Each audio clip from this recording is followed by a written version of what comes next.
Okay, welcome everyone to the Life by Grace meeting. And still some are coming in. It's the door's open. You can come. You're welcome.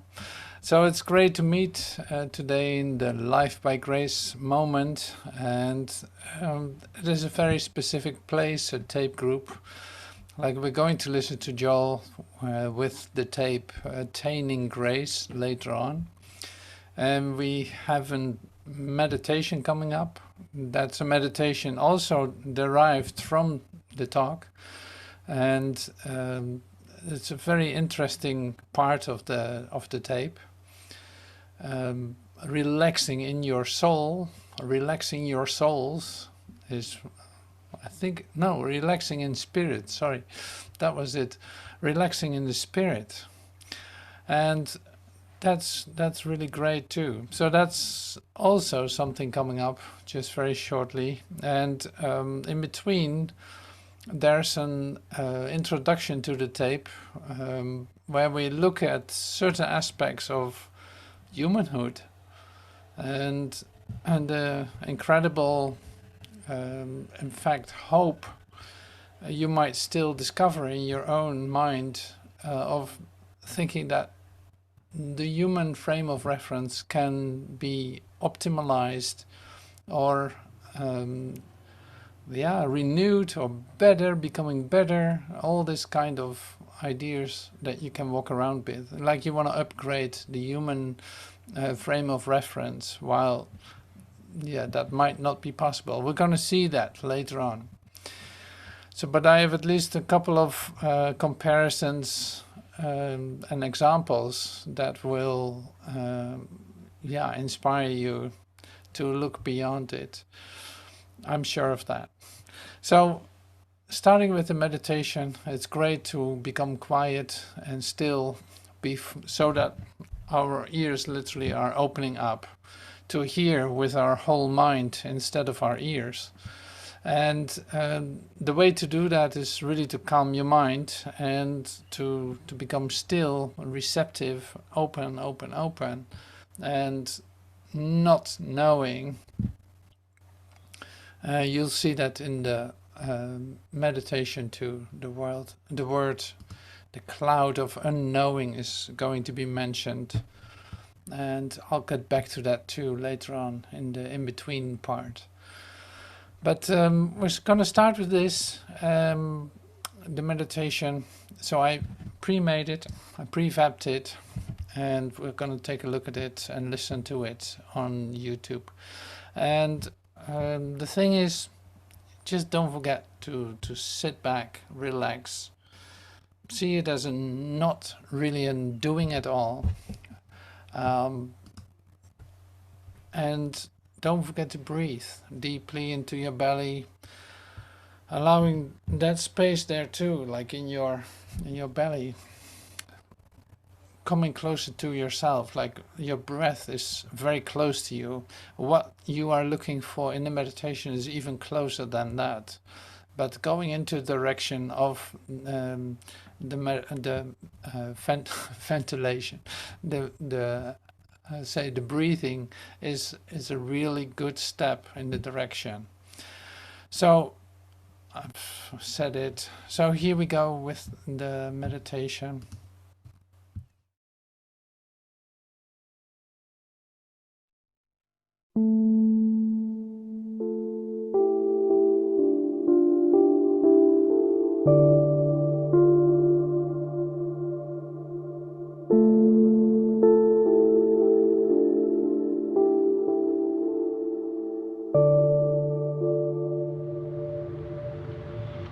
And relax in the spirit. What do you mean, relax in the spirit? If I knew, the world would be doing it. I do not know what I mean if I have to say it to you in words. I know what it is by experience, and I know when any student reaches that place where they experience the ability to relax and rely not on words, not on statements, not on truths, not on things, not on thoughts, but on that unknowingness which has been so well described as the cloud of unknowing, resting back in the spirit that which cannot be described.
All right, all right. I love this song. I don't know why. It's like beautiful. So thank you, Joel, for the meditation and the words. That was great too. Wow. So here we are in our meeting, in our Life by Grace meeting, and today the idea of cloud of unknowing came to us, and this cloud of unknowing was described in 1500, I think, by Saint Augustine, one of the Christian mystics, and so the cloud of unknowing is an interesting term because it's like the part that you cannot describe, that you cannot know with your conceptual idea of yourself. So, yeah, interesting to me is then that it is described as a cloud because you would think it is clarity. So I use the term, say, the Jesus uncertainty principle many times. It's like there's an uncertainty that is connected to, say, opening yourself up to grace, and this uncertainty is actually your true certainty. In other words, by you not knowing is the answer given. By you not knowing how this all works, suddenly you have an experience.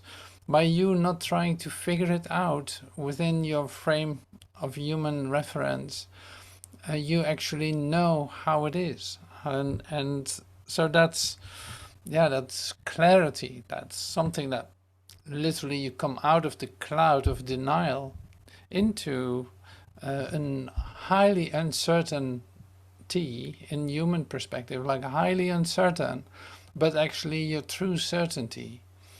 And yeah, so of course it has all to do with how you define it, how you put it into words, what cannot be put in words. So there you have it. So the other part that is basically previous to what Joel is sharing in the meditation is the idea of what we call human progress and the hope of you, of whoever, the hope in something better, that something will, say, change into the better, that whatever you experience, whatever seems to be occurring to you, you want something to become better, like a better state, a better, greater happiness, an easier way.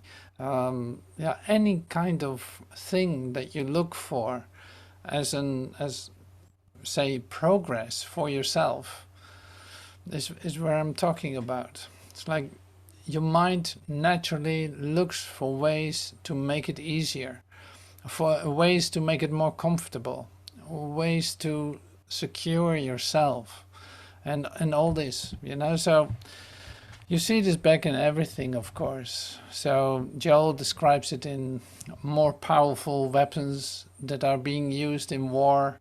Well, you can see that race didn't stop yet. It's like there's more and more and more and more development in so-called more efficient weapons, more powerful weapons, more precise weapons.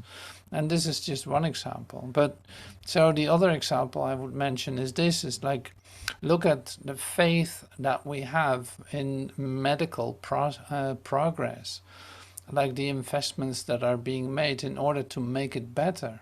It's undescribable, like it's unbelievable, really.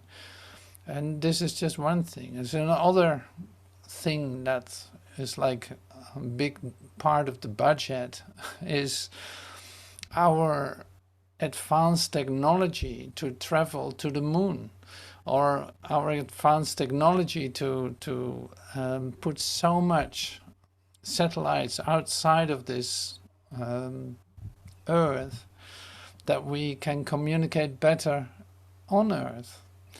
All this progress, all these investments in a future that is going to be better within the thinking of the human mind, like this incredible blindness, you could say, this blindness for progress.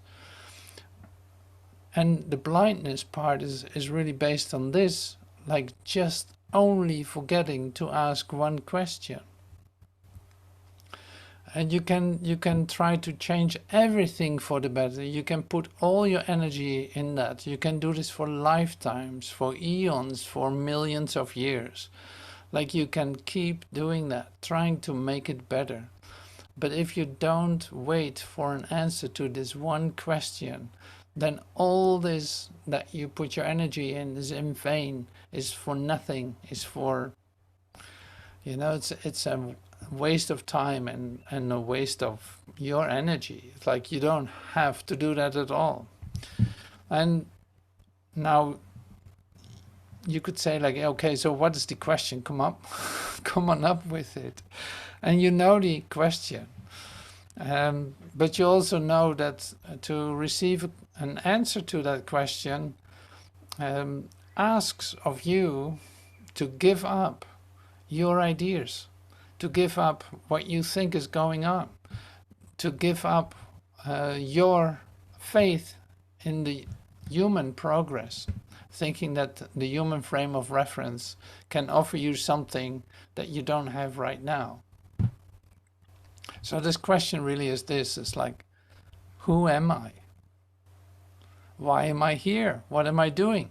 You know, if you don't have a question, if you don't have an answer to that, say, confirms your true identity, then you will be looking outside for something to complete and to make it better, and to look for all of these parts that seem to be missing in the whole story, while the only thing that is missing is you knowing yourself. And it has been said in many, many, many ways, of course. I'm not the only one expressing this. But it's the one question that's denied the most by 99.9% of humanity, you could say. Like to take time to wait for an answer is literally what Joel is practicing with us in this meditation. Take time to feel that. I cannot explain how to do that. I cannot tell you how to do that. I only know this by experience. I can only be in that experience. That is the only thing I can do. I cannot express it to you. And so in this tape that we're going to listen to, which is to me like a totally lovely tape, many aspects are being mentioned. And this tape is being recorded in, say, August 1963, and so it's a year before Joel's passing. I always mentioned it because it's like all these classes that we're listening to right now are instructions for teaching, are you could say like deeper lessons, more practical, and more like he really wants to give this to you, to take your responsibility and go with it, and go out and multiply like this. So go out and teach this, demonstrate this, what you hear. So we're listening to Joel. I love to take some time to listen to him. So it is now, it's still pretty early, so that's great. So we have, say, at least half an hour to listen to Joel. And I'm going to share the screen again with you.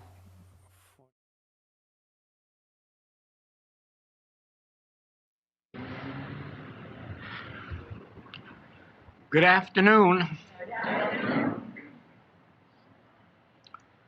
This is the middle of August, 1963, and the only tapes that have been recorded this year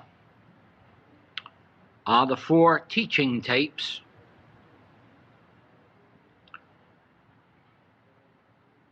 which have been done while actually teaching the ministers and teachers and practitioners who have come to Hawaii for further instruction along that line.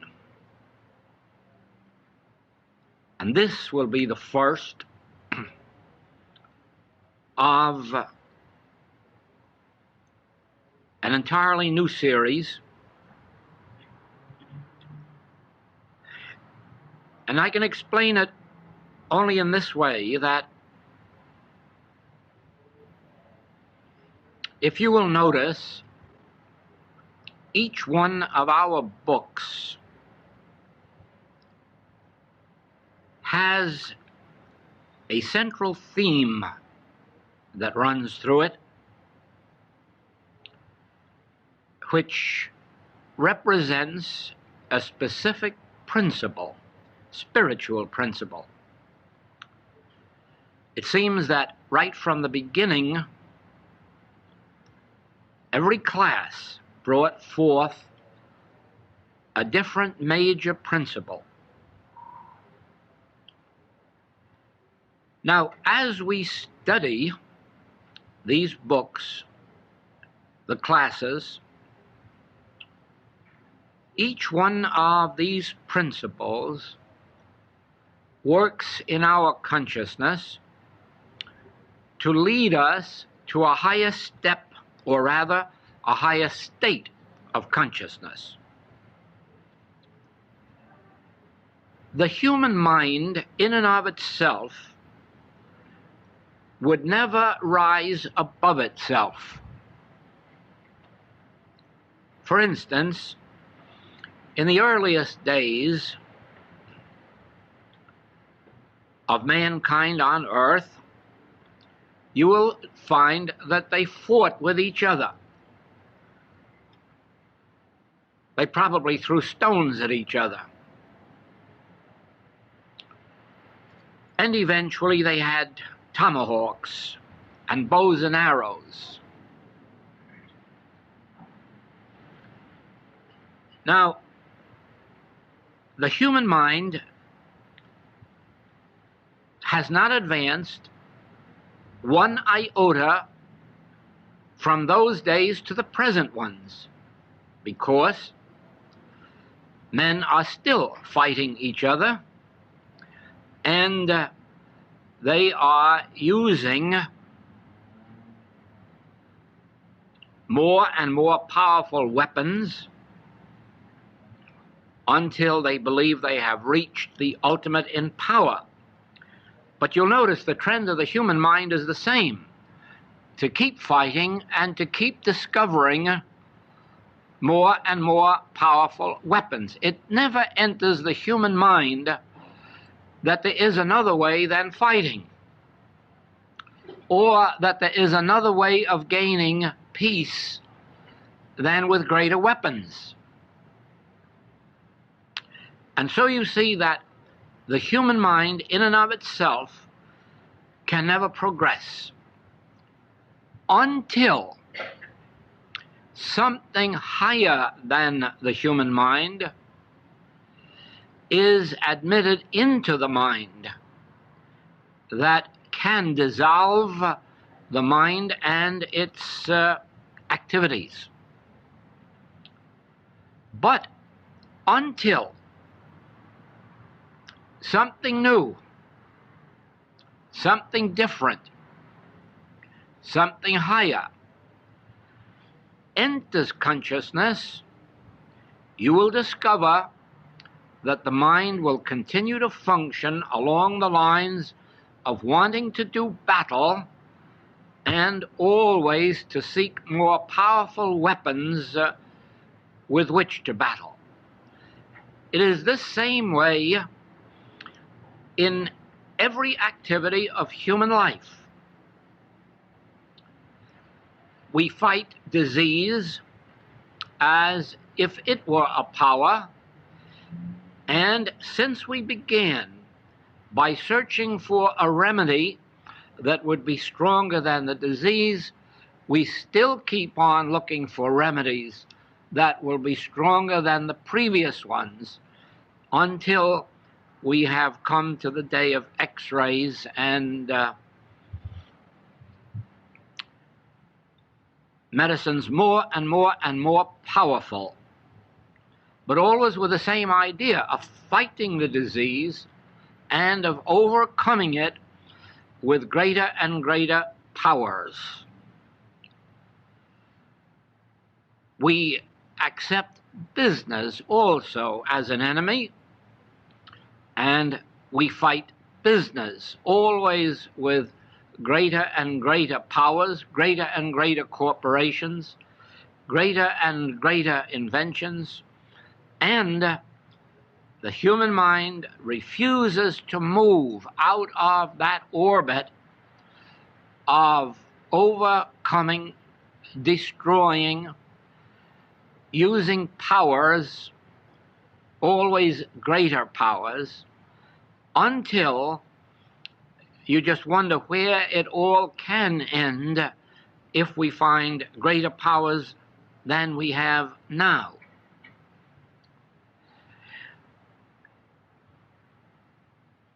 Centuries and centuries ago, men came into an awareness of something that was not a power, something that was not an overcomer or a destroyer. And into the history of mankind, there came, at least to the remnant, an awareness of that which is called spiritual power, spiritual consciousness. And this, as we understand it, is not a power that overcomes or destroys. This is not even a power that you use.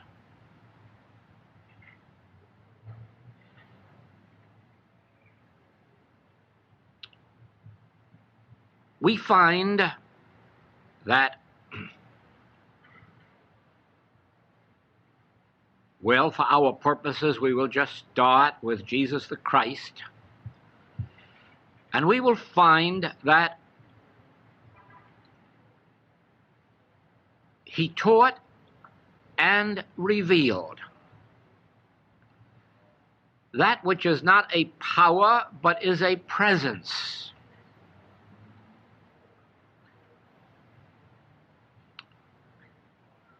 And its function was not to overcome or to destroy, but to reveal.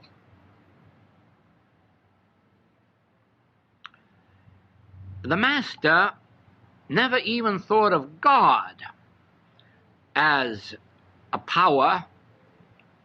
He never appealed to God to reform sinners or heal the sick.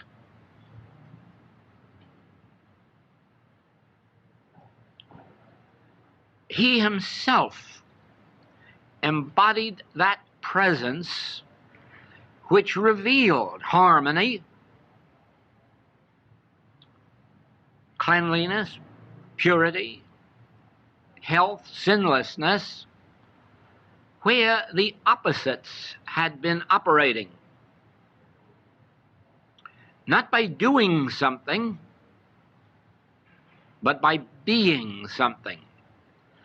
Not by using a force or power, but by revealing that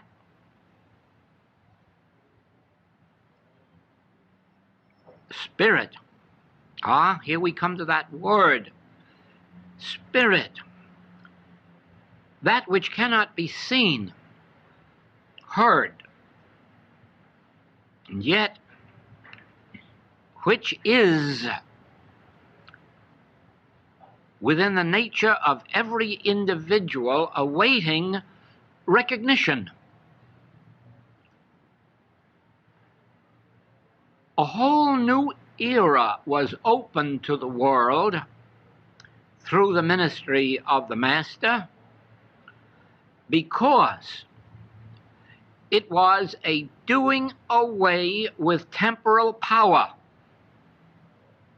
and a revelation of the nature of that which made temporal power unnecessary.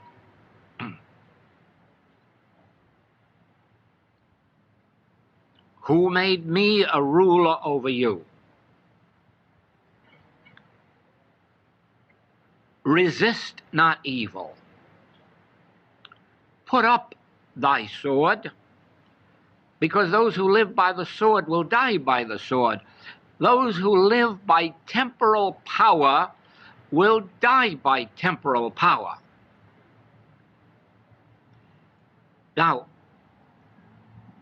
if we put up the sword, if we resist not evil, does that not lay us open to an attack by evil? Not according to the Master.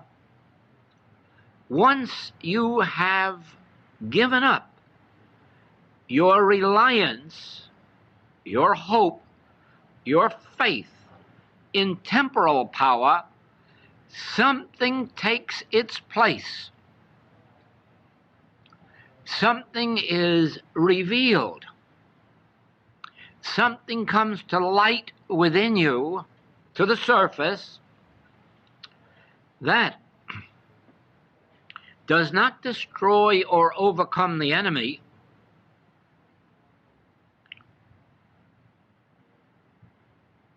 and yet makes it very evident that there is no enemy anymore. The process is not one that can be described, analyzed, revealed in speech. It has to be experienced. And that is why religion, in its true sense, is not a teaching. That is why in every Infinite Way book there is a statement to that effect. Please remember, this is not a teaching, this is an experience. Then why so many books? To try to educate the mind to lay down its temporal weapons, to try to bring us to the conviction that we can safely put away words and thoughts, as well as guns and ammunition, and relax in the spirit. What do you mean, relax in the spirit? If I knew, the world would be doing it. I do not know what I mean if I have to say it to you in words. I know what it is by experience, and I know when any student reaches that place where they experience the ability to relax and rely not on words, not on statements, not on truths, not on things, not on thoughts, but on that unknowingness which has been so well described as the cloud of unknowing, resting back in the spirit, that which cannot be described. It truly is an experience rather than a teaching. It is for this reason that the human mind can never accept it. It is only when we have transcended the human mind that we reach that place in consciousness where we can rest in nothingness and be assured that in that nothingness is the allness, the infinity, the eternality, even omnipotence.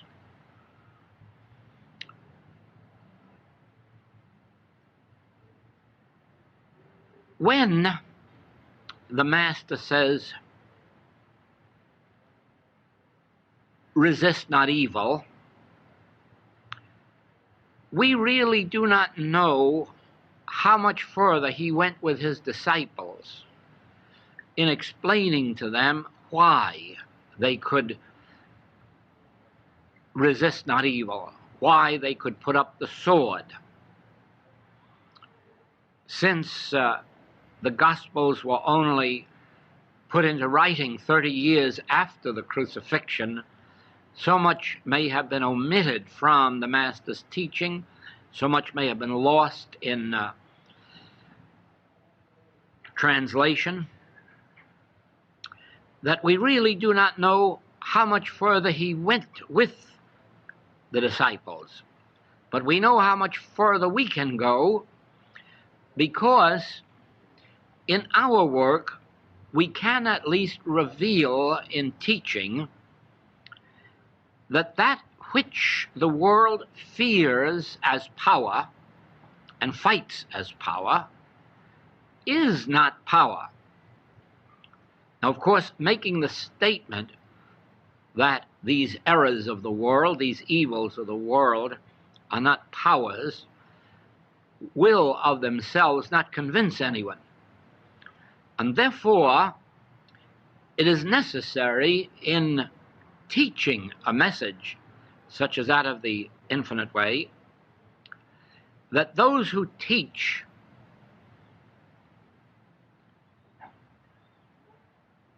and especially when they are teaching the non-power of effect, at the same time have sufficient understanding to prove it, to reveal first in small ways, and later in the larger ways, that it is actually true that the powers that the world fears are not powers.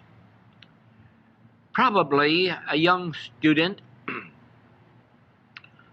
comes to the study with some form of illness or human unhappiness, problem of human relationships, false appetite, sometimes even what the world calls sin. And if the counselor, practitioner, or teacher is enabled to assure that one, now let us not fear this false appetite, let us not fear this sin, and let us not enter into any judgments or condemnations about it, or let us not fear this illness, but rather let us relax for a moment in the assurance of God. Everyone in one way or another has come to understand that the word God has relationship to something supreme, something powerful, all powerful probably, and at least the word God itself for a while enables a person to relax their fears, relax even their doubts, and bear even with pain and sin for a while, until, with the help of that enlightened consciousness of the counselor, the evil is rendered nothingness. Something takes place that we call a healing. Because now, whereas there was this evil before, now it is non-existent.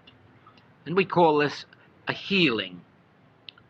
More rightly, in a spiritual teaching, this should be understood not as a healing, but as a revelation of the non-power of whatever it was that we had been fearing as a power. Now, every principle with which we work tends to give us a greater confidence in the non-power of the world of effect. Every principle with which we work tends to give us a greater confidence in the real nature of individual being, of every individual, a greater confidence that every individual has within themselves a source of life, and even where necessary, of resurrection. And this is the end toward which we are building. The realization that I, even I myself, whoever I may be, whatever the circumstances of my present condition, I myself embody a center, a point in consciousness, that which is not only the source of my being, the source of that which maintains and sustains me, but even if I have allowed through ignorance my mind or body or fortunes or morals to deteriorate, that this that is within me is even the function of resurrection, renewal, restoration. And of course, no one can come ultimately to the realization of the true nature of their being until they do recognize that we are speaking of a universal something, a something that is to be found in the saint and in the sinner, in the white and in the black, in the Oriental or the Occidental, in the up or in the down, because until that conviction comes within us, it cannot even function for us. As long as there is a tiny sense remaining within us that we, by virtue of our religion or our teaching or our goodness or our virtue or some other factor, that we have this and not another, it cannot function even for us. It must be recognized as universal. Now, in our recognition of this, we are recognizing that this center that is within us all, which in the Orient could be called the Buddha or the Buddha mind, Buddhi, or in the Occident could be called our Christ self or our spiritual self. The recognition of this as universal being enables us in our sainthood or in our sinner state, in our health or in our diseased state, to relax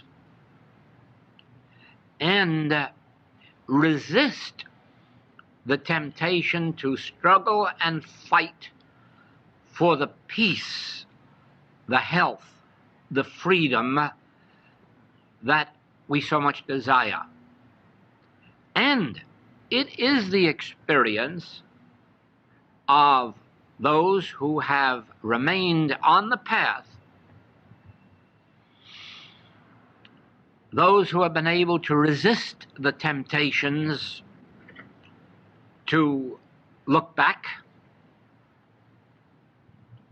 It has been their experience that in that moment of complete relaxedness, in that moment of complete refraining from mental strife, mental struggle to achieve or to attain or to accomplish, that in that moment, which Scripture calls in the moment that ye think not, in that moment the bridegroom cometh.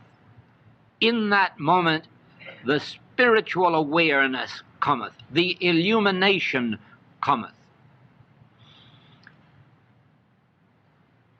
It is then and then only that the human mind has been overcome as a factor of power, and it resumes its rightful place in our experience. Never doubt for a moment that the human mind is a necessary part of our equipment. But our human mind was not given to us to use as a power. It was given to us as an avenue of awareness. Through my mind, I can become aware of all that is.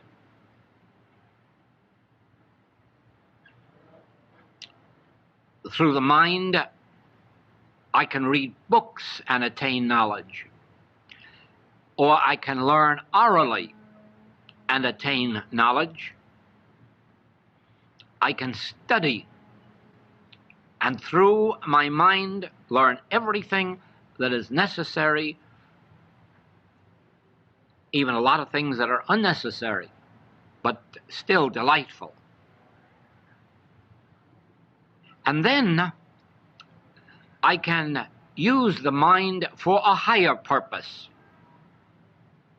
as an instrument whereby I can draw from within myself. Now, there are many layers of myself. there are many layers of yourself. If you are a musician, you can learn with your mind to turn within yourself and draw forth not only more music, but more knowledge of music than you ever have learned by the study of books. Any subject in this world that you wish to learn more about after you have finished your studies in the external realm, you can turn within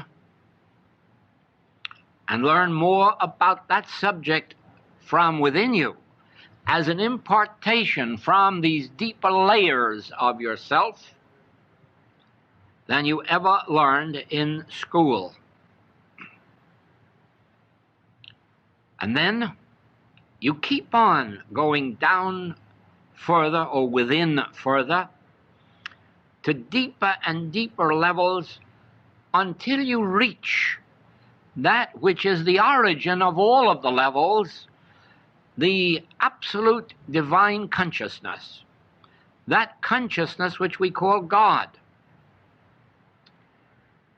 the infinite consciousness, the immortal consciousness, the all-knowing consciousness, the omnipotent consciousness, and which you must never forget is the omnipresent consciousness, so that the place whereon thou standest is holy ground, because right where you are now, or at any time of the past or future, in that very place, you can turn within and keep going within and within and within until you finally reach it, because it is where you are, since I and the Father are one. And it is in that oneness, that relationship of oneness, that I receive the assurance that I can keep going deeper and deeper and deeper within until I touch absolute bottom, which is the absolute top, which is the absolute height and depth and breadth and circumference. And then, coming to me through my mind is the wisdom of the ages. But the wisdom of the ages is a revelation of the Spirit, which is not power, but which is grace. Now, it has been said early in the century that it is in this century that the secret of spiritual power will be revealed, and it has been. The secret of spiritual power is grace, not by might, not by power, but by grace. And by grace we mean no human effort. No human effort. No mental power, no physical power, just our individual receptivity brings to us the activity of grace, which dissolves these appearances that we call temporal powers. Now, the world is fighting temporal power. Whether the temporal power is a germ, or whether the temporal power is a bomb, or whether the temporal power is the powerful mind of a dictator, it is still temporal power. And the secret revealed by the Spirit is this, that in the presence of divine grace, temporal power is not power.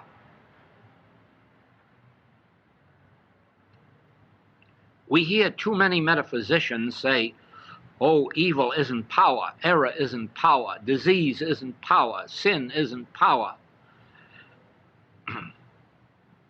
And they really should not make such remarks because they are stating only a half-truth. And a half-truth can be very dangerous. Temporal power is power in the temporal scene. And that is why no one has ever been able to stop wars. That is why no one has ever been able to stop the evils of this world, because in the absence of grace, temporal power acts on its own level. It is only when temporal power is brought into the presence of grace that temporal power is discovered to be no power.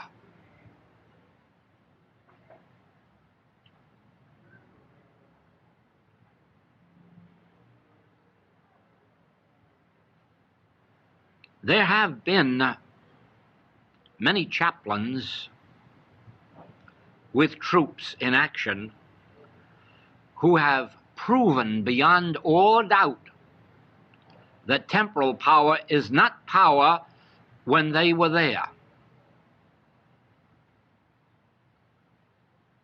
There is a book listing such miracles.